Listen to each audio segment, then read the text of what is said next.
Today I'm joined by Edu. Edu, welcome to the show.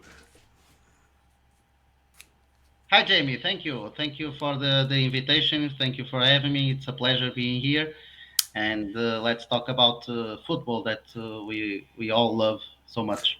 Absolutely. So, do you want to start me off then with your early days playing football? Who actually got you into the game? Because before you became a coach, you must have been playing football yourself.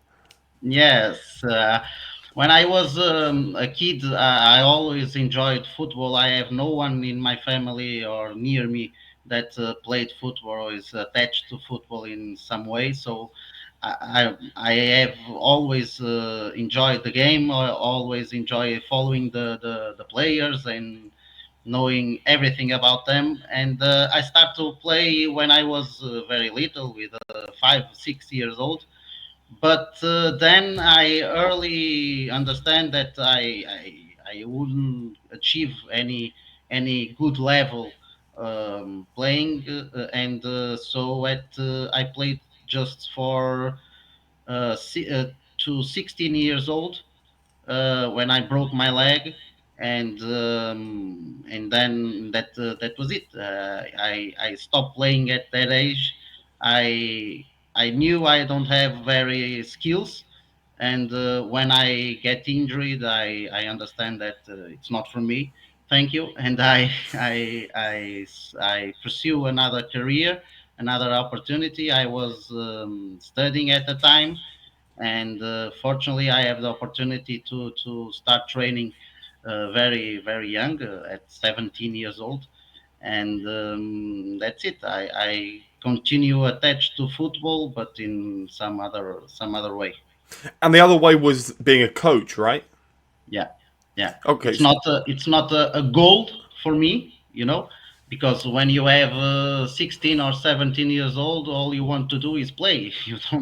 You don't start thinking how can I become a coach. So the opportunity comes because I wanted to continue attached to football, but the opportunity comes, and I start as an assistant coach at Boavista, one of the top four youth academies, best youth academies in the country at the time.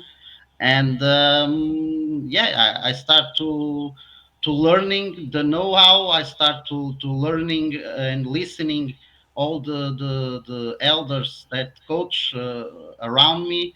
I start to train players with 16 years old. So I was a little bit confused at the beginning because I am 17, they were 16, and the role of the coach was a little bit blurred between coaching or being a friend, because I understand them very well. And that difference was difficult at the beginning, but then I was forced to grow up very quickly, and yeah, and the things turn out very good. Well, this is the thing. I suppose that I've never really heard a story like that where someone started off so early to become a coach. And I suppose you're correct that if you are 17 and you're working with 16-year-olds, there's obviously the hierarchy gap that definitely needs to be filled. But you were at Boavista then for quite a while, and you started off in the youth, but then led on to the under 17s and built on from there. Yeah. The context was, as I said before, the one of the four top teams in Portugal of youth academies, and the context was very high level. We have a lot of players in the national team. We fight for the championship to be champions, alongside with Porto, Benfica, Sporting, and I caught all those generations of big players, that nowadays are in the national team, the first national team, in the top five leagues in the world. I coached Bruno Fernandes, for example, when he was 13 or 14 years old, and yeah, it was difficult in the beginning to fill that gap as a coach, as a leader, But in the other side, I knew exactly what they think. I knew exactly what they want because I was one of them, So all the little things that make you run, that makes you doing the errors or the way of not the best way of being in the team. I knew where that come from, and I could support that. I could understand that, hear that, and after that correct them. And that was a big experience. I spent 4 or 5 years in that club, always fighting for the championship. I have the opportunity to be in the first team, the first professional team in the second division, the second national division in Portugal, and yeah, it's a great school, great learnings, and give me the baggage to support all my career towards today. So I suppose then Bruno Fernandes is absolutely killing it in the Premier League. And to be honest, I don't think he gets the praise that he does. I think when he first got to the Premier League, he was absolutely outstanding. And then he really built on from it. But I suppose when a player's so good, Fernandes getting 10 contributions a season alongside several assists is probably just the normal for us. But when he was 13, did you still see that he had something special in him compared to the rest? No. When he was very young, he has the technical side. He's very good in the technical side. But for you to have an idea, he plays as a central back or right defender. You know, and sometimes he goes to midfield. But the mainly positions that he played at that age was that. So he was a very technical boy. He not very physical, because he was little and thin, and but he has charisma already. He has that personality that always enjoying the game, always wanting more, always being a very good person in the group. So, but telling you at that time that he was going to achieve what he achieved today, no, impossible. And we have another ones there that I could tell you, yeah, this is going to become a professional player, no doubt, and they won't.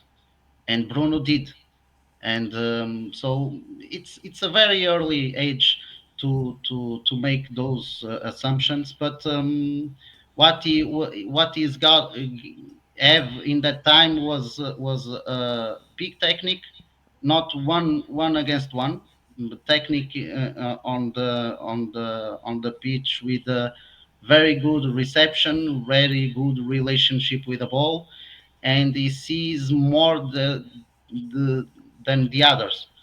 He anticipates the game. He understands very good the game, and that give him an advantage playing backside on a team. And then the years were going to passing. He has a very good experience in his career when he goes to Italy. He make him grow very fast also, and that give him a baggage to become the player there, to become the player he is nowadays. So you were with Boavista even in the top tier of Portugal. You got promoted throughout the ranks. So to work in the top flight of Portugal so premature into your career, only 2007. So that's only a matter of years after you really started to kick off your coaching journey. So what was the best experience being in the top flight? I have a lot. Imagine I remember a game, the first game that I have in the final tournament, because the championship was cut in two. You have the normal league, and then you have the final tournament to be champion, fighting with Benfica, Sporting, and FC Porto. And the first time I played against Benfica, we lost 5-0. And I remember to walk in the dressing room and observing how you have to be in a context like that, because I don't know. I look to the coach. Okay, the face is closed. Okay, we are not happy. Okay, I have to demonstrate that. Okay, so I was learning all this, and the coach turns to me and says, "Go talk to them." And I talk to them, who? The players? No, no, go talk to the vultures that are outside. And I understand it was the journalist. And I speak to five journalists about the game. I don't know what I was saying. I don't know what I have to say. I don't know anything. Imagine. And they asked me, how do you feel after losing 5-0? And that the question that they asked me is what I was learning to do.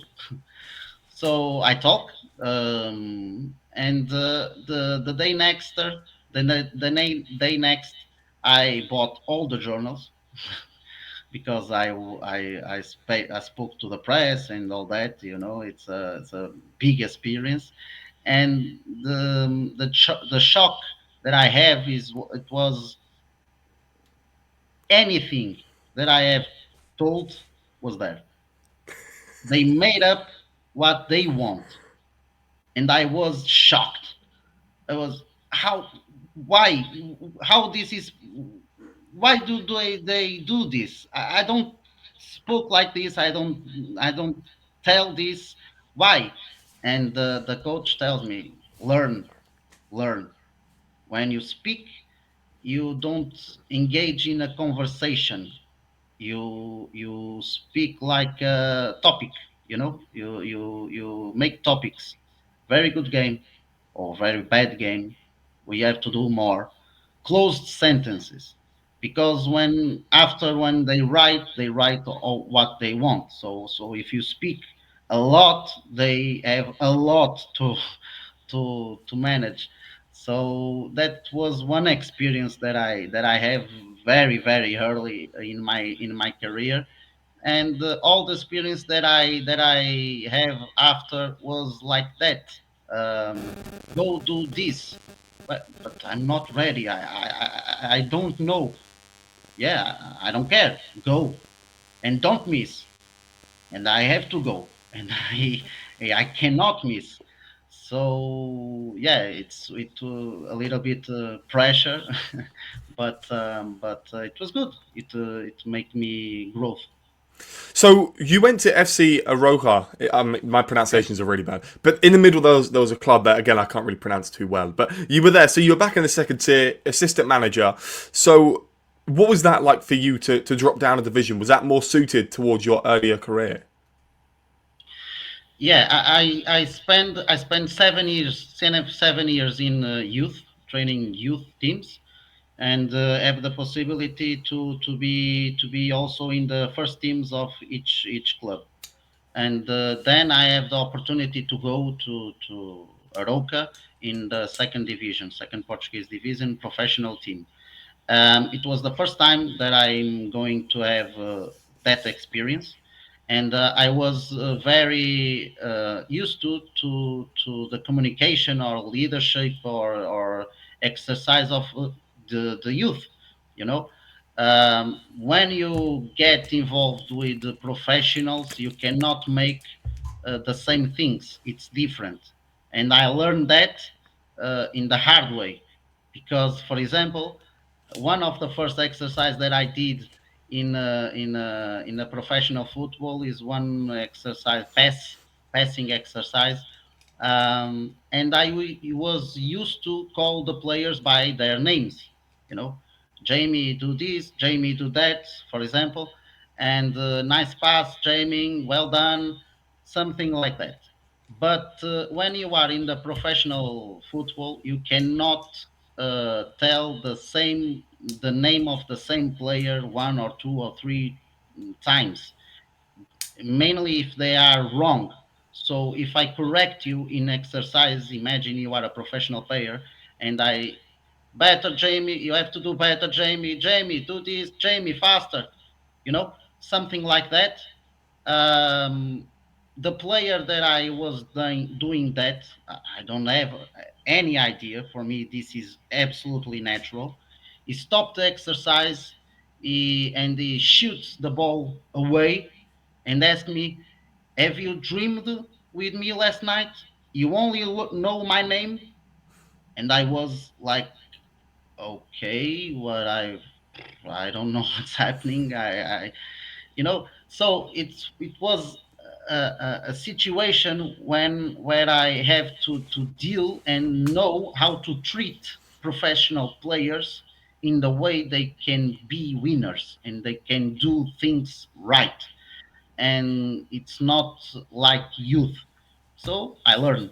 Also, I have the opportunity to work as an assistant coach there with one of the biggest coaches we have, or we had, unfortunately, in Portugal. That was Vitor Oliveira, the coaches with most winning championships in the second division in Portugal. And he told me everything. It was like a mentor for me.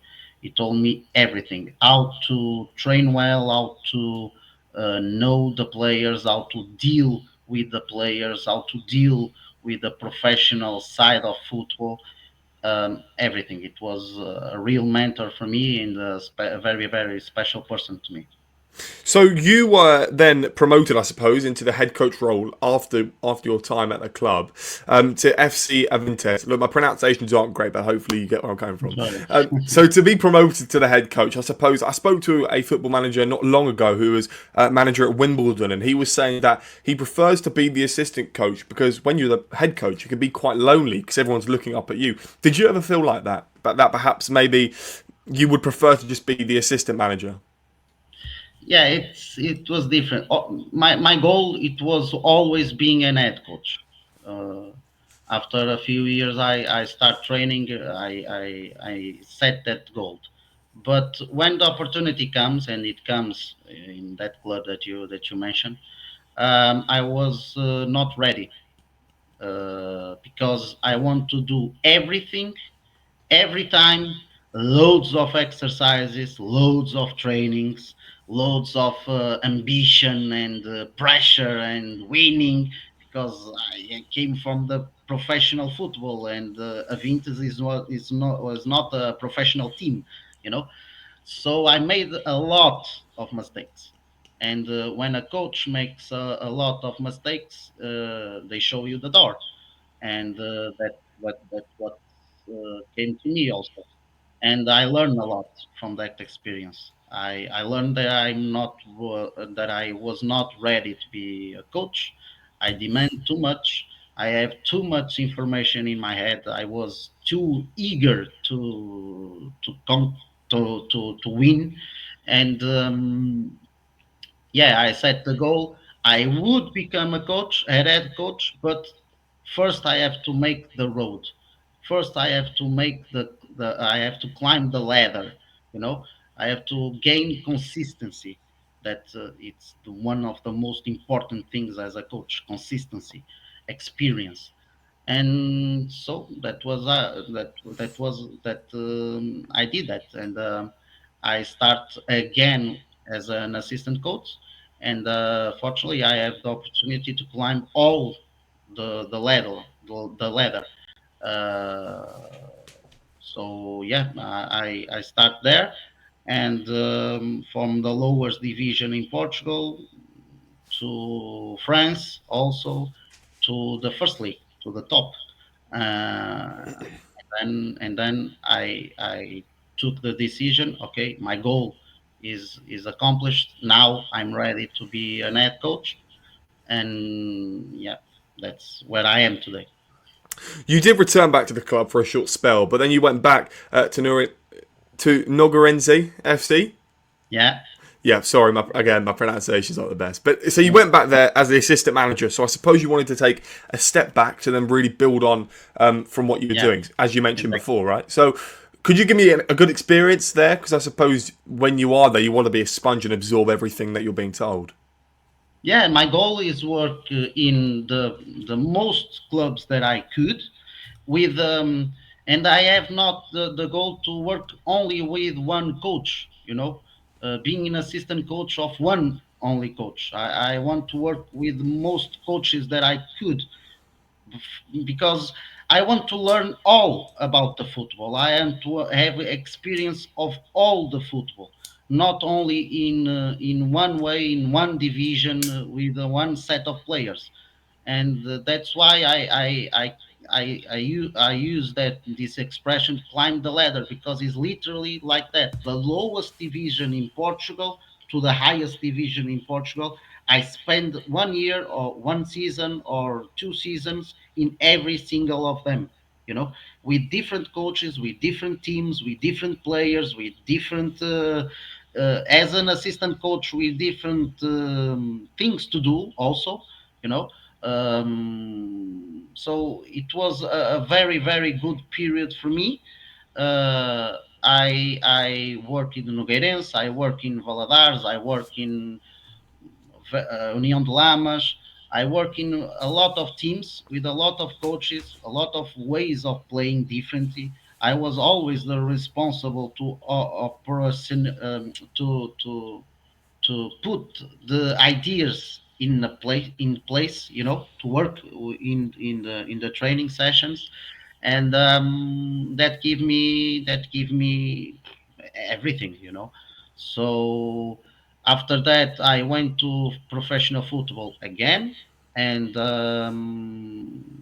I continued to the opportunity to go abroad come up. I took it, and we went abroad.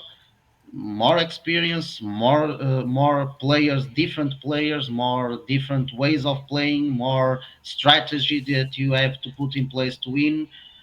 So yeah, the way of consistency makes you accept these challenges and be always discomfortable and searching for comfort. So when did you actually go away in your career? Like what years were you away? I think it was 18, 19, Yeah. 2019. Yeah, yeah, yeah. So when you went abroad, obviously this is jumping ahead a tiny bit, but obviously to live a new life, to live a new experience, to live a new culture, how did you adjust into that? Because it's not the easiest of things to be able to move countries and then continue a job basically straight away. Yeah, it's easy if you were an assistant coach, and that's why I took the opportunity, because as an head coach, I knew that in the future that road, it's a possibility for me, go abroad. And then when the opportunity came up as an assistant coach, I took it because I want to leave this as an assistant coach to know in the future what it cost, what it give you, good or bad also. Um, and it was an amazing experience. We have a lot of success. We were champions. It was in France. I don't speak French, only the basics at the time. I have to learn everything, and we have a set of players in a squad, very good squad, and a club with outstanding conditions for work, and the ambition to grow, ambition to be champion, and that's what we did, and we broke all the records of the club. It was a club that in the years that have passed, he was in the second division, second French division. So it's a big club, it's a good club, and we broke all the records: the most consecutive wins, the most goal scoring, the most consecutive games without losing, etc., etc.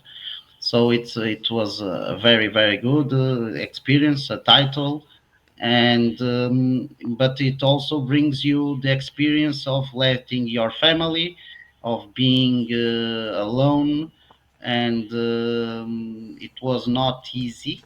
In the personal side, we were not, as a family, we were not ready for that, and we have to learn with it, adapt and adjust for the future, that you don't make the same mistakes. So in the sportive, on the sports side, very good, fantastic. In the personal side, some issues that but again, it was that I want to live. It was those difficulties that I want to learn, to know how. Because today, if I have to go abroad, I know what to expect. I know what I have to do. So, and also the things that I used to do in Portugal, the things that I learned, the things that I value the most as a coach in Portugal, uh, knowing if abroad in France they work and could give you success. So, and the answer was yes. So things like the ambition, the communication, the body language. When you don't know when you don't speak very well the language, you have to make your body speak, and that was a big uh, tool that I used there, uh, to have success. And the result of that is the club 2 3 years after asked me to come back with others functions, others not an head coach, but because the coach at the time was like a manager, and I was the responsible for all the methodology of training, all the departments, and they want me because what I left there uh, the last time that I've been in. That's a very important also thing in a coach. The way you enter in a club and the way you left a club is very, very, very important for your career. So you returned back to Portugal only for a couple of months at this certain club in the second tier. So again, you're spending a lot of time in the second tier. What is the second tier actually like in Portugal compared to the top tier? Is it comparable? Uh, not very much. I used to say. Um, a player in the second league in Portugal could play in the first league, but a player in the first league, I have doubts that he could play in the second. You know, because it's very competitive. Or you have a large group of teams that could be champion, and the championship is only you can see only the light in front of you in at the end and at finish line for about 2 3 journeys to the end. In the first league is not like that. You 10 journeys ahead, you already know who is fighting for the championship, who is fighting for Europa League, or fighting for the not the promotion, the Relegation. relegation. Yeah. In the second league, you don't have that. Is just to the finals, just to the finish line. You know, and we have a lot of quality there, and the work that the coaches are doing in the second league is very very good, very demanding, and yeah, that's it.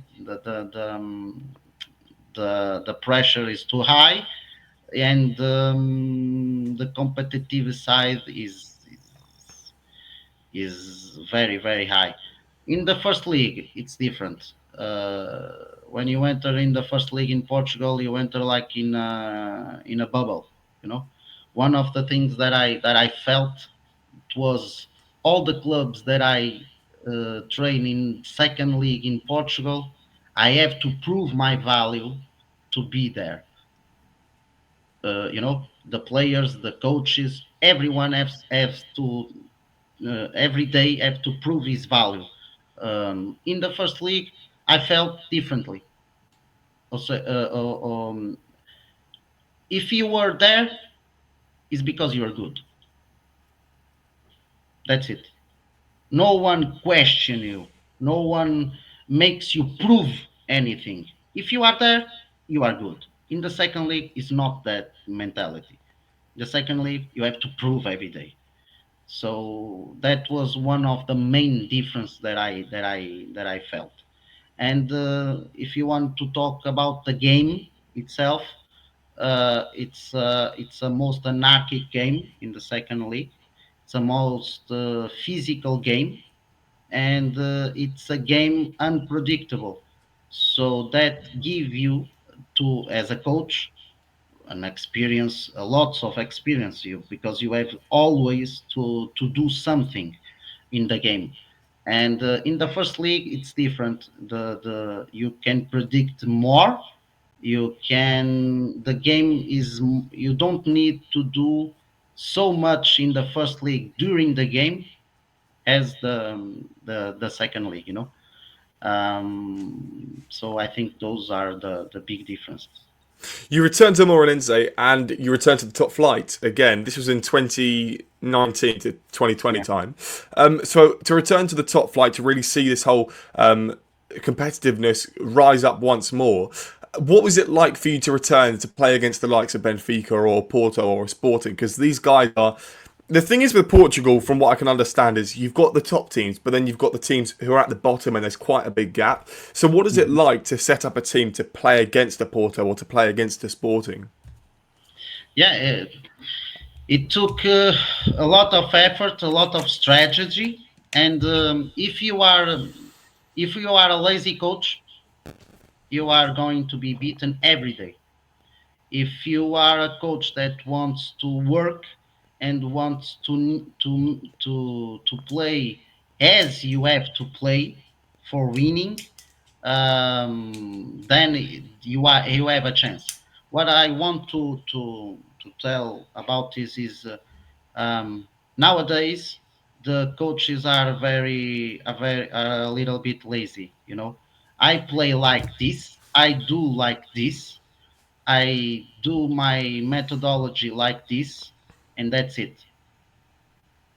It doesn't matter really who I face against, who's my opponent. No, no, this is my identity.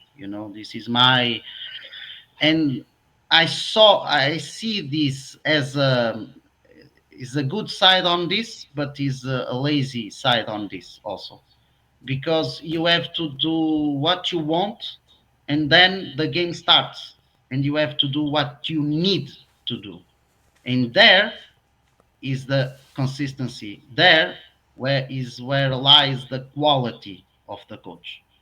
It's not the quality is not here. I'm sitting here and you ask me, how do you play? Like the presidents or the chairmans like to do. How do you play? It's very easy for me. I play like this, I do that. I want my team to do this. And when we have the ball, we do, and we can do, and then we can make a team play like the fashionable way, everyone loves. Okay. But then you enter in a team and you have to see the culture of that team, that club, the city where you are in, the quality of players that you have, the objectives that you have, and you have to make a game model for that team, and that creates problems for the lazy coach because Yeah, I don't like to play like this. I only play like that. So yeah, I'm going to die with my ideas.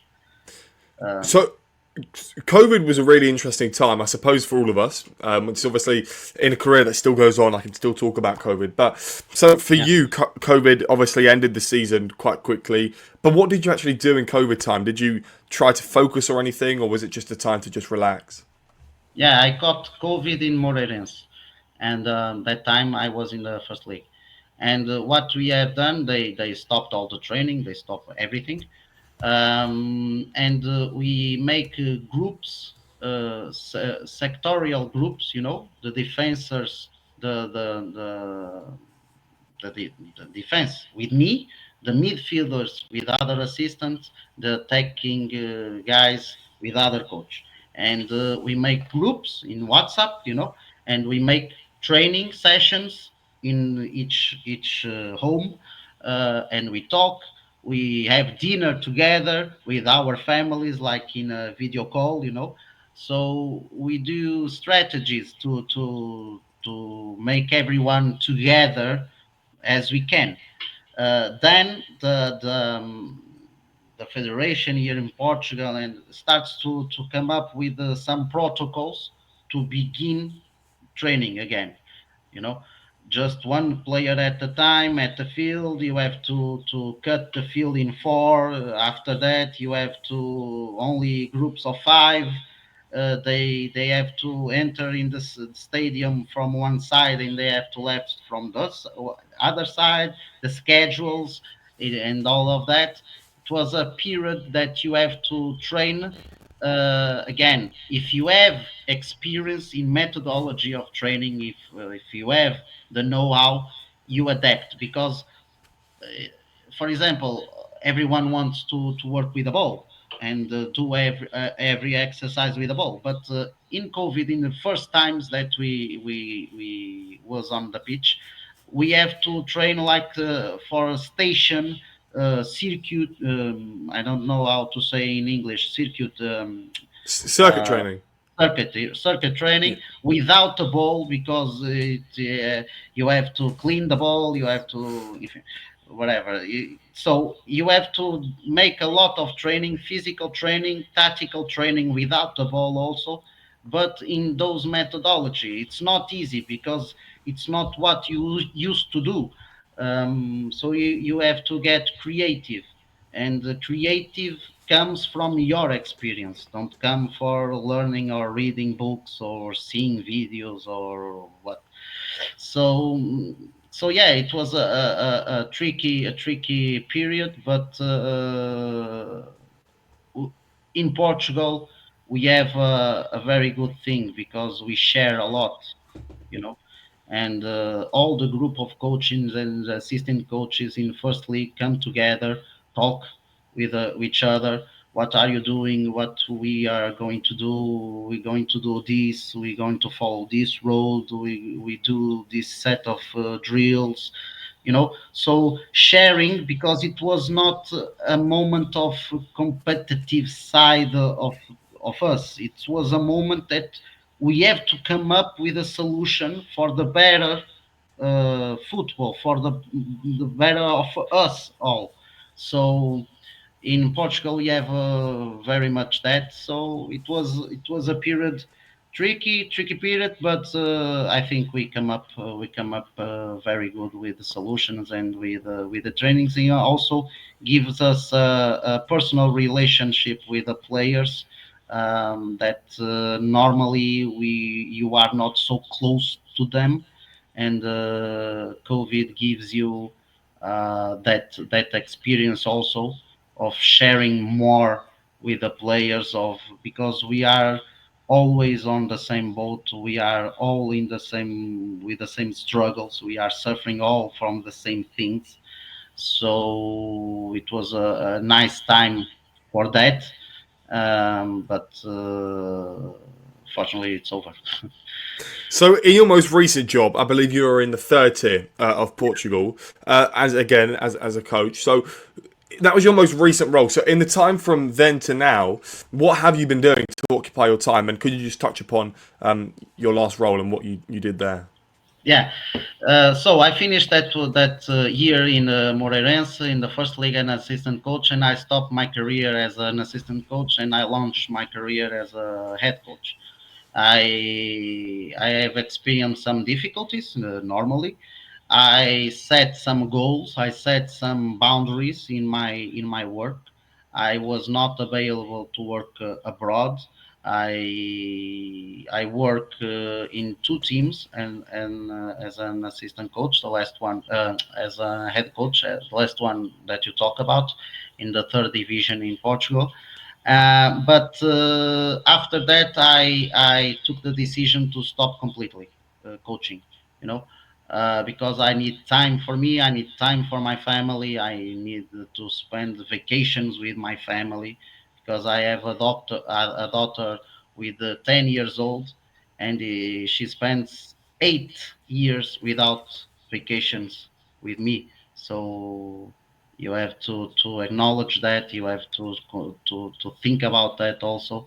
And I like football very much, but I like life a lot more. I like my family a lot more.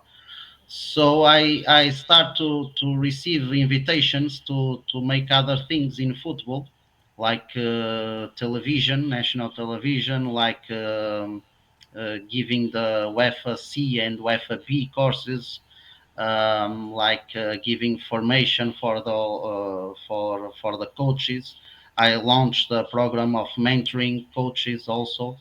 I work with coaches all around the world. I have three coaches already from UK and Scotland also. I worked with them, and yeah, that's the way. That's the road I'm pursuing. I don't say that I don't come back to training. For sure, that's gonna happen, but not right now, because I took very pleasure in this lecturing the game, speaking public about the game in only the game, and how the coaches. I used to say I'm a coach speaking of the game to to make people understand that football is not a battlefield. Football is a very, very, very good sport. It's a very interesting sport, and let's talk about that.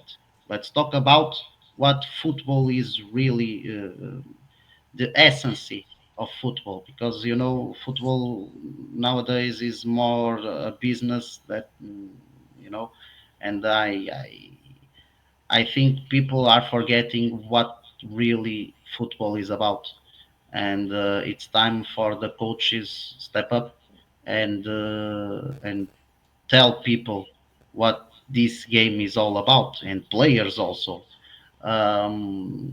So that's what I'm doing right now. That experience in third division in Portugal is very good. Is one more championship in Portugal I get to know. I know all of them. I continue to go to the stadiums. I continue to follow the games. I know everything about the most of the teams. But right now, I'm very, very happy with the television.